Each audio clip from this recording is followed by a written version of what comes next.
So first of all, I would like to ask, is there anybody that can give me an idea of what we mean by self-discovery? You can drop your comments in the chat room.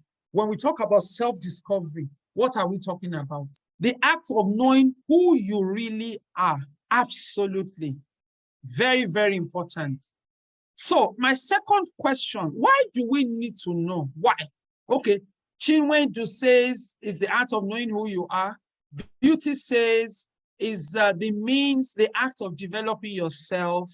So my next question is why? Why do I need to know who you are? Why can't I just live life anyhow? Why do I need it? To know your strengths and weaknesses. Fantastic. Thank you, Tolua Lokpe. Chinwendu says to fulfill purpose. Absolutely. We need to know so as to fulfill purpose. I like that. Okay, Chiamaka says, so I can work more on it. Absolutely. Very, very key, especially for us as young ladies. Okay? We need to know. It's the foundation of anything that we do. Now, this is a picture that I always like to show when I teach on the subject of self-discovery. Now, who can tell us what is happening here? He's looking for himself. Exactly, he's looking for himself. That means, you know, it's so funny. I like that response.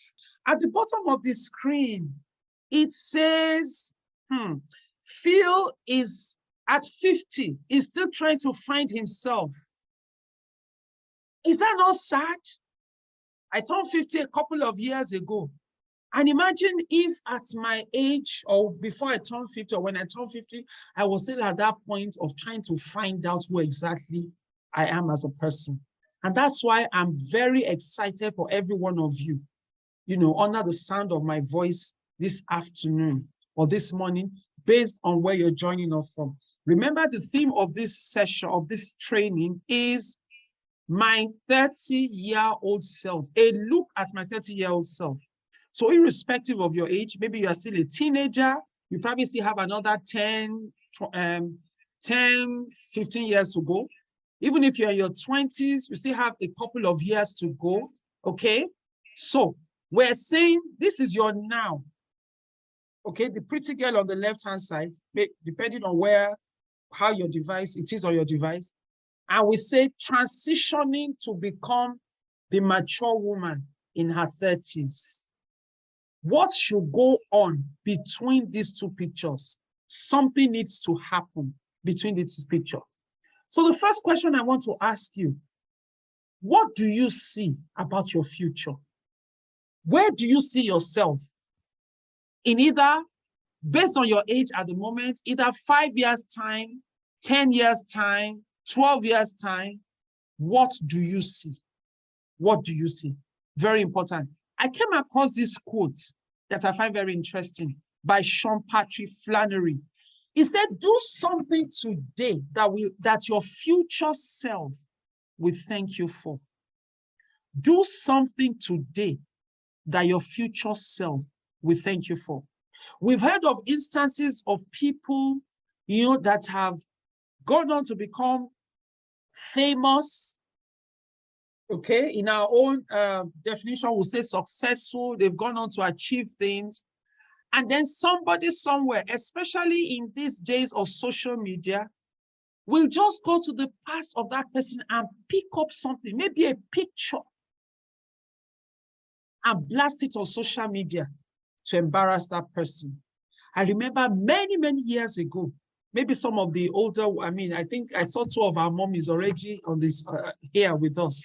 There was a lady that was said, you know, she was acclaimed as the very first Black American Miss, Black Miss America. I don't want to mention her name. And, you know, the whole world celebrated, for the very first time, a Black woman being, you know, crowned as Miss America, winning the beauty contest. Guess what? Not long after, somebody fished out, we didn't even have social media at that time, you know, but somebody fished out a picture of this lady where she had posed nude for a pornographic magazine, probably the Playboy or something. And of course, because of the nature of her assignment as a beauty queen, they had to derobe her. They took away the crown from her and gave it to the person that came second. Is that not, it was quite an embarrassment for her. So for you, please bear this in mind. If this is one thing you can take away from this session, he says, do something today that your future self will thank you for. In essence, the decisions you make today, the choices you make today, they are like seeds that you are sowing that you will reap in the future. You see some girls messing up themselves, one boy after the other, sleeping around, and then, without caring about what the future will say. Some have messed up the beginning of their lives, and then when they now get to the future, they have nothing. I mean, it's already messed up. Okay, another quote that I came about. Robert Kiyosaki is the author of this award-winning book, Rich Dad, Poor Dad. Now, part of what we always encourage our participants to do is to be readers. So I want to encourage you, pick up a book and begin to read. There are loads of life-transforming, inspirational and motivational books out there. We'll share some topics, some titles with you on the WhatsApp platform so that you can pick up. One of the books is this book by the title Rich Dad, Poor Dad, talking about personal finance. And the man said here, your future is created by what you do today, not what you do tomorrow. So very, very good. So that is the essence of why we're here for the next 5 days. We want to take you through series of teachings, series of messages, series of thoughts that will help you position yourself properly for a glorious future. Remember, today is the seed for your tomorrow. Tomorrow is the harvest of today. Bear that in mind. Okay, so let's go back. Let's to what we want to look at on the subject of self-discovery. Miles Monroe of blessed memory said this, give us this very powerful quote. He said, the greatest discovery in life is self-discovery. Until you find yourself, you will always be someone else. Be yourself, especially as women, as young ladies. There's always that temptation to want to look like someone, to want to have the same color, complexion as someone, to be as tall as someone, to be as short as someone, to be slim like someone. In fact, many times it's the people on the screen, Hollywood, Nollywood, Bollywood, that we pattern our lives after. We want to look like them. We want to sound like them. We want people to perceive us like them without realizing that these are people that also have challenges in their own lives. So, but when you know who you are, what happens? Okay, I have some definitions here on self-discovery. It's basically the act or process of achieving self-knowledge, learning about yourself, who you are, having insight so that you can discover your God-given purpose and assignment. The truth is, everyone has an assignment. Everyone has a purpose. You are not a mistake, neither are you an accident. There's a reason why God created you. Whether or not you're a Christian, although we are a faith-based NGO, but this message would also apply to you, even if you are not a Christian, okay? But then, I believe that whatever it is, most of us believe that there's God. Okay, so the power of discovery, when you know who you are, you discover, you are just starting to live life. That's the truth. I did not encounter this until in my late 30s, almost 40. True success is discovering what you were created for and to be doing it. Discovery of purpose is the foundation of a happy and a fulfilled life. Guess what? When you know who you are, it frees you of envy, jealous, strife, and bitterness. Okay? When you know who you are, you will not be jealous or envious of somebody else. Maybe you have a colleague who speaks better English, who looks finer, who has longer hair. Those things that really affect us as women, who maybe, seems to be the love of everybody. People just like her or whatever. or there are certain things that you kind of you're a bit envious of in other people. The moment you know who you are, it frees you. One other key point, and Dr. Ayoade is going to talk about that later on, it frees you of low self-esteem. Low self-esteem. Self-esteem is important because it influences the decisions and choices of people. It serves as a motivational function, okay, making it more or less likely that people will take care of themselves and explore their full potential. When you have a positive self-esteem, people with high self-esteem are also motivated to take care of themselves because the way you see yourself, you see yourself in a positive light. And then they strive towards the fulfillment of personal goals and aspirations. Now, these are some facts I came across about self-esteem and women or girls. Of course, you know that every woman used to be a young girl. Every young girl will be a woman one day. So we're all connected. He says 7 in 10 girls believe that they are not good enough. They don't measure up in some ways, including their looks. I'm not fine enough. I'm too fat. I should be lighter. I should have a lighter skin. I'm too dark. Performance in school and relationships also affect. Maybe there are friends that it seems the boys gravitate towards more, and you feel like, why the boy is not looking at me? Why is it that my friend, they're always running after? Why am I so tall? Why am I so short? I had that issue while I was growing up because I'm quite tall. I'm like about 6, maybe 5'11". And so I used to be tall and slim and skinny. And I used to feel, my goodness. And then I had some of my friends that were well-rounded, everything. But today, when I look at myself in the mirror, it amazes me. Okay? So a girl's self-esteem is more strongly related to how she views her body shape, body weight, than how she actually weighs. So some actually are already crucifying themselves. Now, the solution to low self-esteem is to get over yourself and get a higher purpose. That is why. So these are some pictures I came across that I believe sells the message. Now, I want to throw it open. Who has ever felt like this before? Please, let's have feedback. Maybe you see two people laughing and say, they are talking about me. Please, let's be real. Let's be real. You can drop your comment. I felt like that before because, like I said, growing up, I was very tall, always the tallest in my class, tallest in the school. And then when I'm walking around and and I was quite slim. And then when I see 2 people talking or laughing, I say, maybe they are laughing at me. They feel I'm too tall. They feel I'm skinny. They feel like, who has felt like this before? Please, let's keep the comments coming. Let's keep the comments coming. Okay, I can see a comment. Thank you. That is from Ayoade. Yes, Ayoade. She's going to share her story. I hope you said, absolutely. I felt like that before because I was very slim when I was.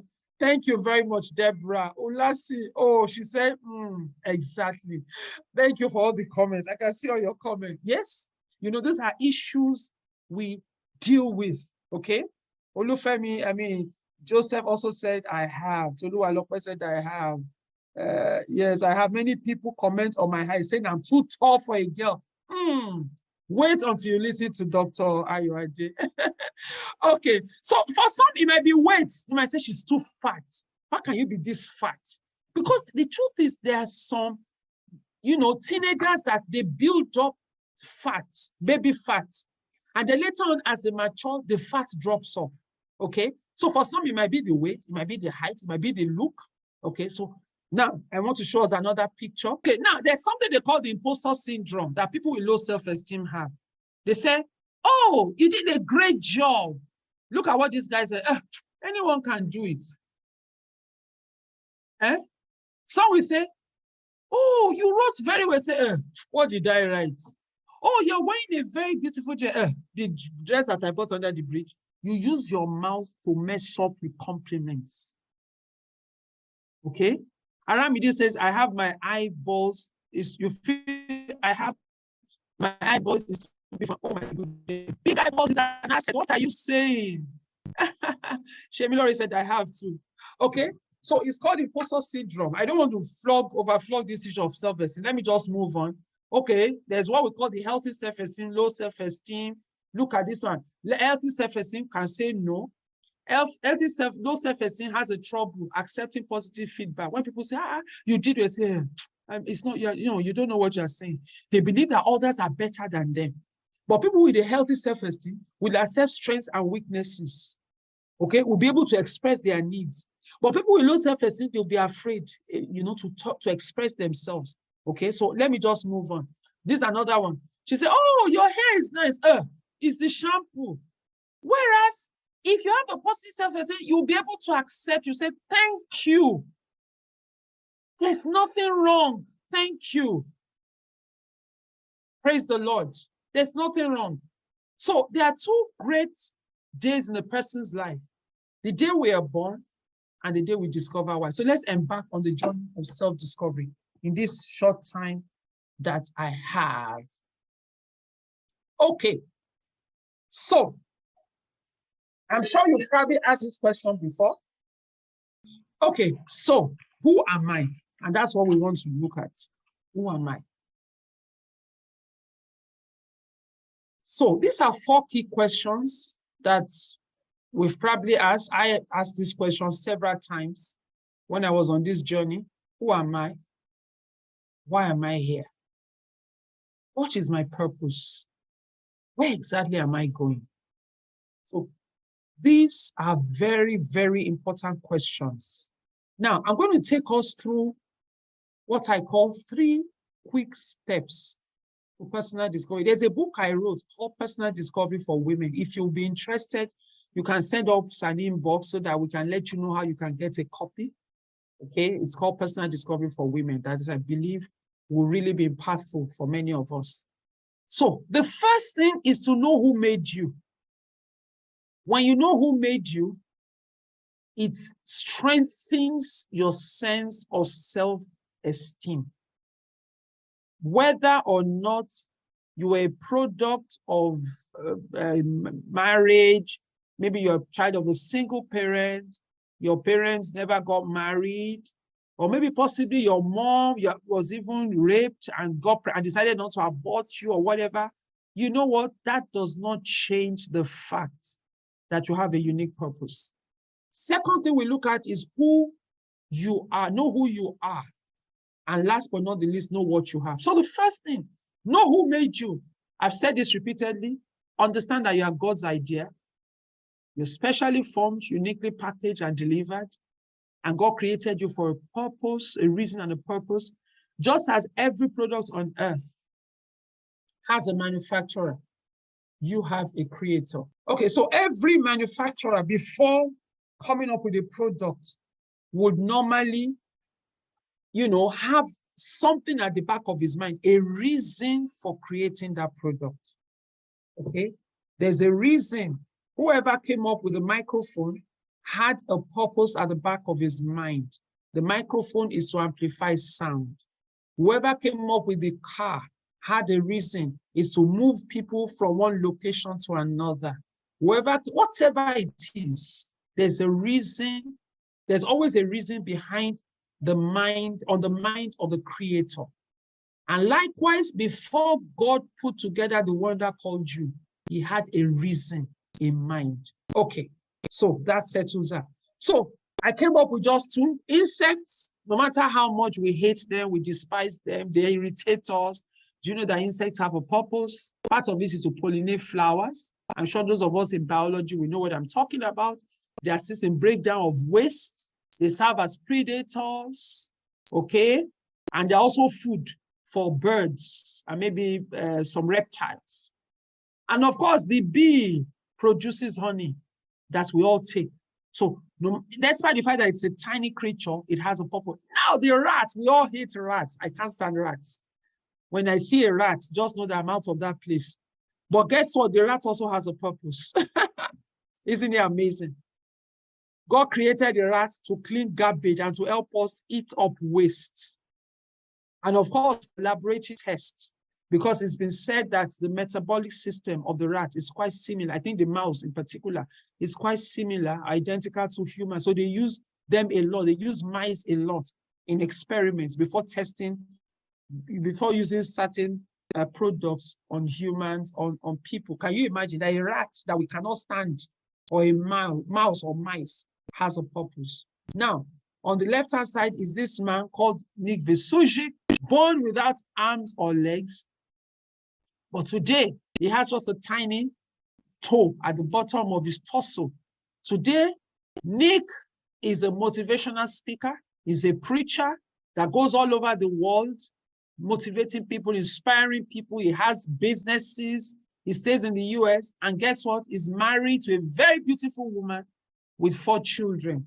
Don't ask me how, but they have 4 children. And of course, on the right-hand side is Helen Keller, a woman that became deaf, dumb, blind, they call them blind mute, from a young age, from 18 months. But she lived on to be in her 80s to, do great things, right? She wrote books, she learned to speak, and she even produced a film.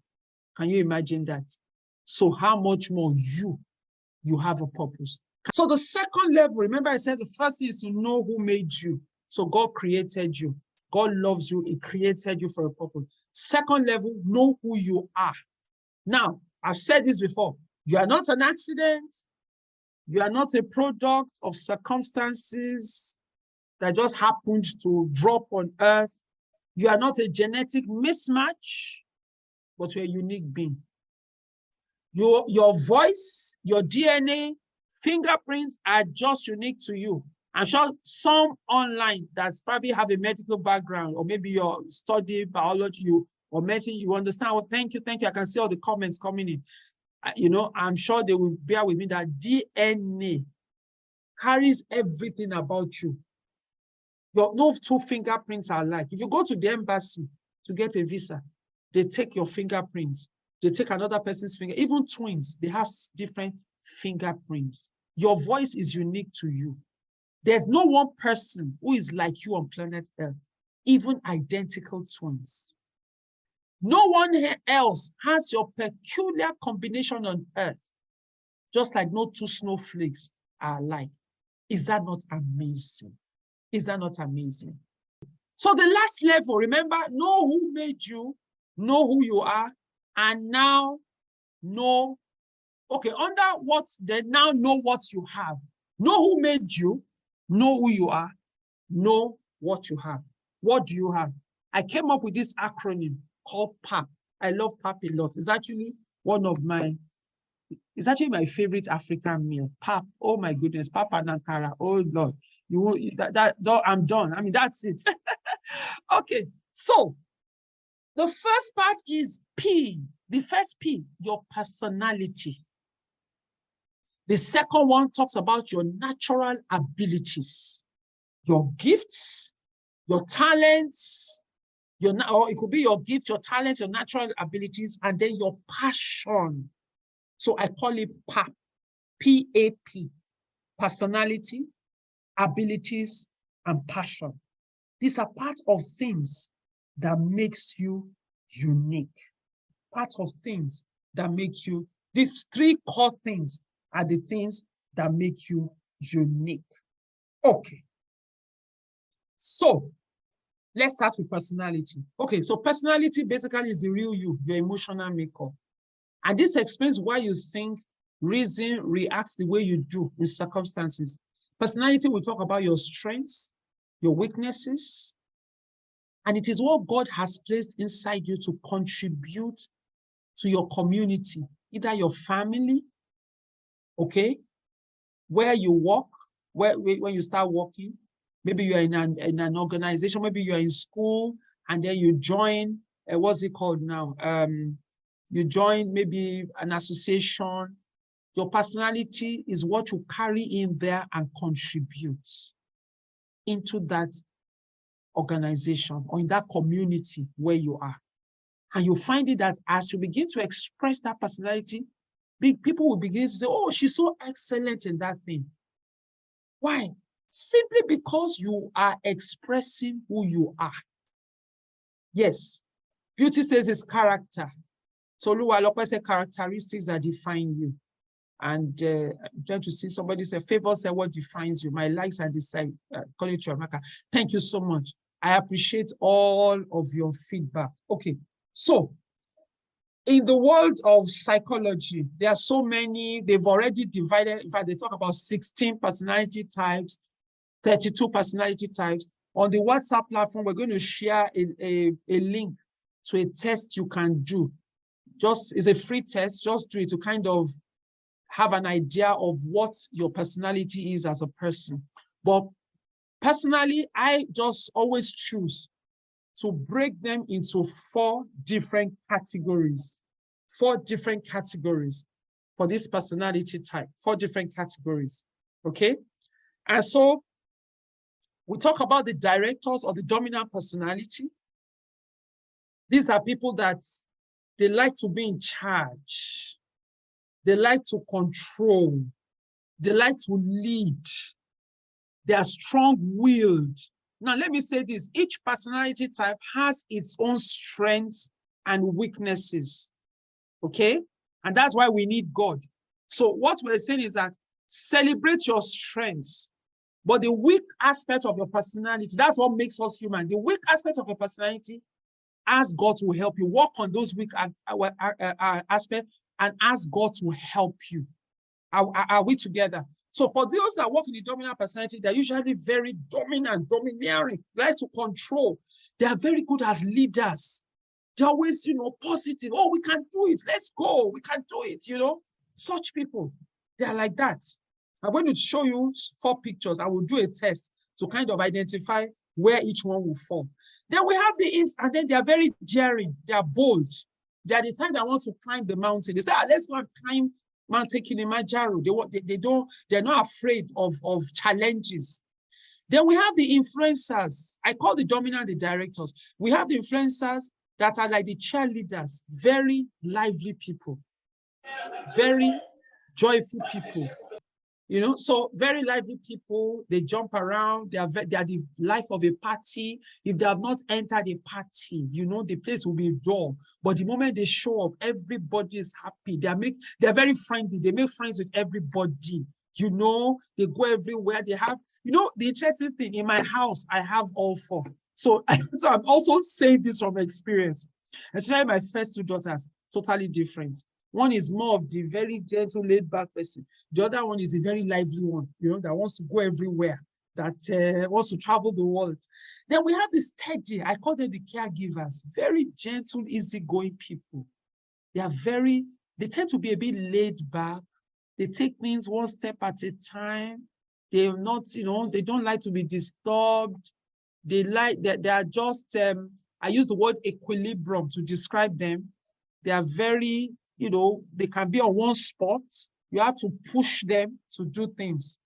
And then we have the conscientious. I call them the investigators. Very thorough, very detailed. They are the ones that will see the I that you did not dot on letter. They are the ones that will see that you didn't cross the T. You didn't dot the I.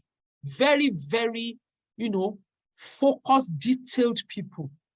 And sometimes they can be very annoying. Like I said, each personality type has his strengths and his weakness.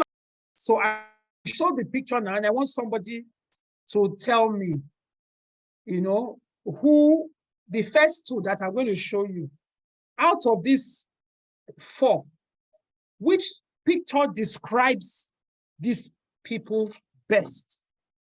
So let's look at it. I've described each one. Okay, so the first one. So the lady holding the rope, what kind of personality would that be? The dominant personality.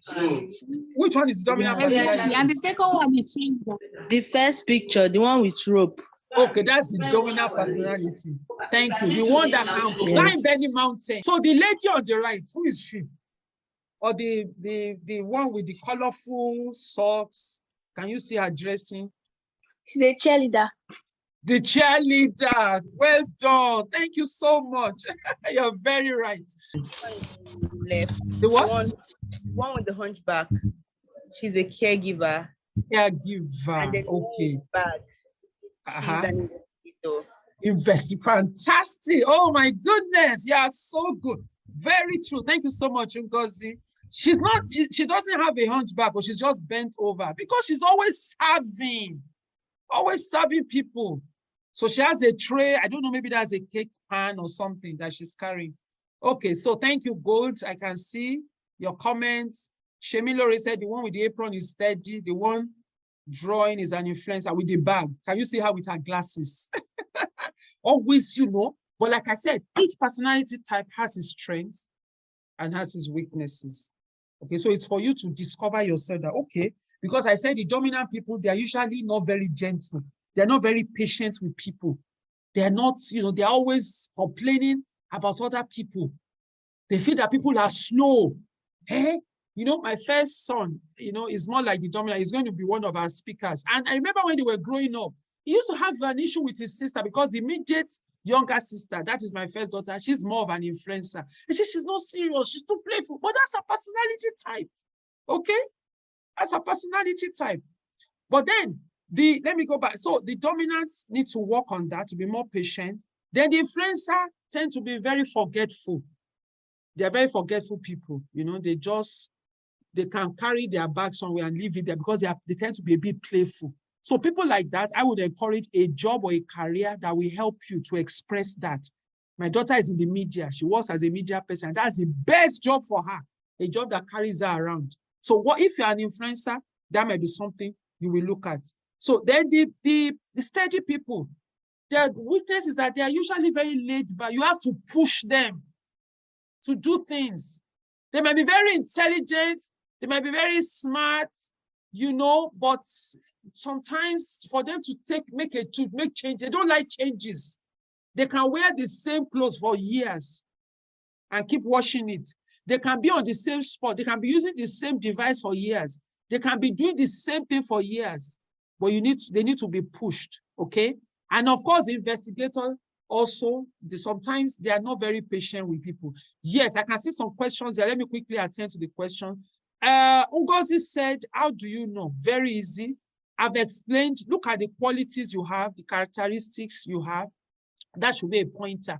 And then also another question, she said, can you have combination? Absolutely. Like I said, we're going to share a link with you later on so that you can take the test sometimes.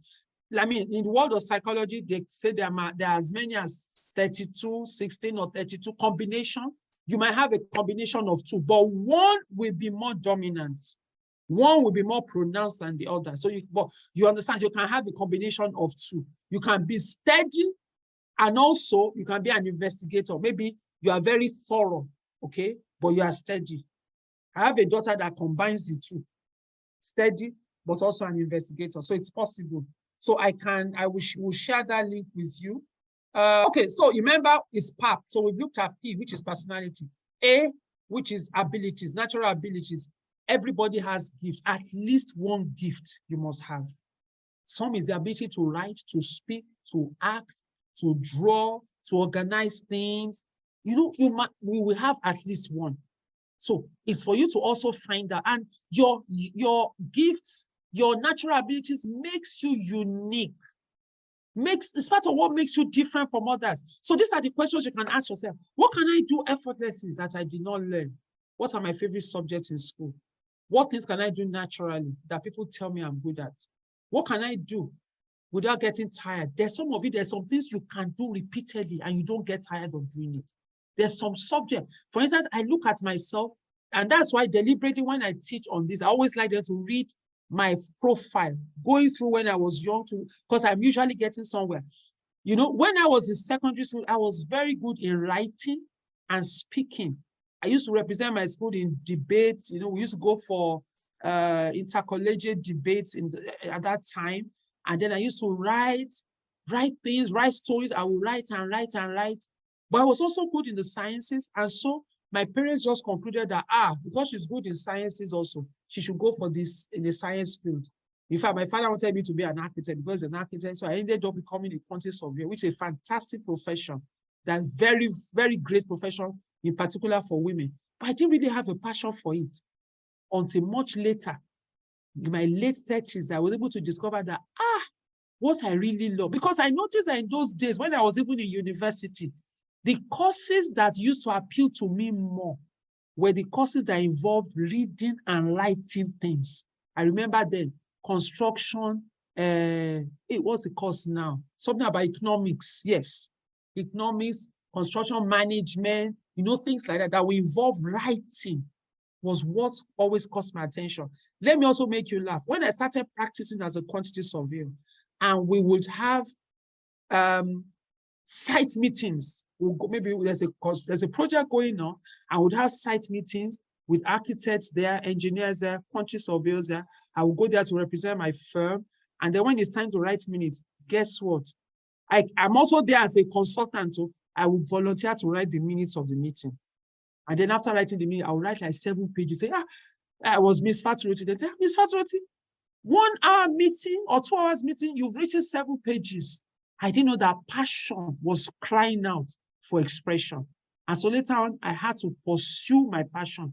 And that's what I do today as a trainer and a writer to the glory of God. Somebody is laughing, 7 pages. Yes, so my dear sister. Okay, so your natural ability. Now, some of you might ask that I'm already in school. Maybe daddy or mommy asked you to pursue a career which you don't really love. I tell young people, please don't drop out. Finish up that career. And as you progress in life, you can begin to gravitate towards what you have a passion for. I don't regret studying quantity surveying because quantity surveying has helped me to be more analytical in what I do. So the way I reason, the way I do things, okay, it has helped me. So even if you started as an engineer or you're in engineering school, but your passion is in the media, don't worry. That engineering will still help you. That engineering mindset will still help you when you pursue that passion. So I would say, please finish up, carry on, and then you can be, expressing yourself, looking for ways to volunteer, maybe in school or wherever, so that you can express that passion inside you. Now, the last thing is your passion. This talks of your deepest longings, your hopes, your ambitions, your dreams, your affections. There's some of you, you had some dreams when you were young, much younger. There's some things you used to think about. I remember I would just stand in front of the mirror. I will hold a stick like a microphone and I'll be talking. I will record, you'll be recording it in a cassette. We used to use cassette players then. We didn't have all the devices you have now. And I'll just be speaking, listening to myself, not knowing that that was part of my destiny to speak and to talk. So right now, there will be some things, I have a daughter who, she's the kind of engineering she's doing, that she studied, very unique. And she now tells that, Mommy, when in those days, I'll go to the school library, I'll be reading about this, about space, about those things. That was passion crying out. So there's a reason why you have those things inside you. The hopes, the dreams, the passion is part of what makes you reason. Somebody said finish up. Yes, so finish up. So questions to ask yourself: what are my desires? What do I love to talk about? What arouses my interest? What is the burden of my heart? What is that thing that I see that burdens me? Okay, that makes me cry. Okay, what are my thoughts? What are my visions? What are my dreams? What are those things I can't get out of my head? And you are so lucky now at this age. We're talking about projecting to the age of 30. Maybe you have another 10 years to go. You can begin to position yourself. Somebody's going to talk about positioning yourself. You can begin to, align your life in line with the passions of your heart. You can begin to read about those things. You can begin to draw yourself, put yourself in such situations. Maybe you are here, you have a passion one day to become a neurosurgeon or whatever it is, a doctor in a particular field, an engineer in a particular field, and you are just here. ASU is on strike. Why don't you go and look for a way to volunteer in an engineering firm or in a hospital, so that you are closer to that passion? And then those things you see daily will fire the passion inside you. Okay, so let me begin to round up. Okay, Walt Disney, of course, we know Disney films, Walt Disney and all the great films, artists, his story. Maybe I will share the link. The film about his life is quite inspirational. I'll see if it's on YouTube so you can get to watch it. How he also started by scribbling and drawing in class. He'll be drawing, always drawing, not knowing that that was his destiny. Today, he died many years ago, but he has left a legacy. Although Disney is becoming funny now because of some agendas that they are now pursuing. Of course, we know our own Chimamanda Adichie, who from writing books has become a world-class author. Okay, my final word. Miles Morrow said, when the purpose of a thing is not known, abuse is inevitable. Abuse is inevitable. So thank you very much for listening.